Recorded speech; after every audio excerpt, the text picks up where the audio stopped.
or raped, whatever the case may be, there's a demon that is exchanged and it's placed in you. And so if you do not forgive and let that go and actually like in Windhoek, I became a number. I became a 26, which is also a very developing. We used to confess every morning something we need to confess to the devil. He came to sit next to me and then he was like, today is going to be a good day. And then he touched my thigh. Ah, my dear. I was a Tafel Lager girl. I was a Windhoek Lager girl. Music, as in writing, started off while I was in prison doing a 5-year term.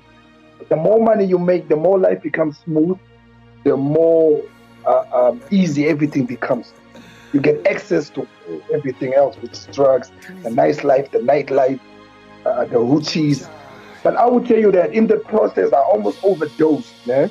I remember a teacher even being so rude with me once at a school assembly and said, look at her dress, she looks like a bitch. I mean, imagine I was probably like 9 or something like that. I would guilt trip myself so much that I don't necessarily think I enjoyed my childhood. Like, I just felt that I couldn't fit anywhere. I couldn't fit in anywhere. So I would do anything to please people, to get the crowd, to get attention. A woman used to appear every night.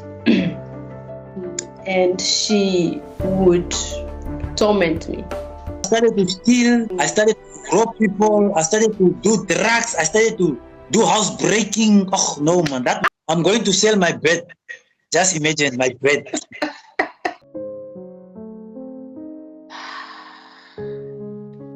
It's good to talk about it. I don't know if you've ever fully healed. To be honest, I don't believe an ordinary person sitting on the benches in the Roman Catholic Church knows these deep doctrines. what the girlies do is they go to I can say witch doctors because that's what they are, right? Yeah. The girls go to witch doctors and then they get charms and ointments and like potions and stuff that they get to attract men with money. For example, in my social life, I did not have no sense of regard for somebody's wife. If I see a lady, I do not see her as a lady. It's just something that I want. And it was because of entities like spiritual spouses. So I have opened up my mind. I have opened up my heart.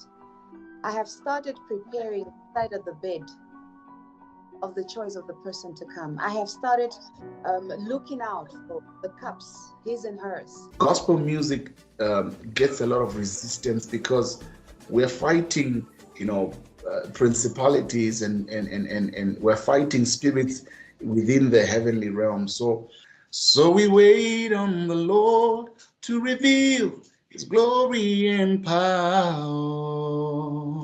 And then I was given a vision whereby while I was on my knees, I felt a hand touch my shoulder. And in my mind, I'm thinking, okay, maybe it's one of the ushers. They are trying to comfort me. And then when the hand let go, while my eyes were closed, I could see like a vision of somebody, someone that's my sister's height walking past me.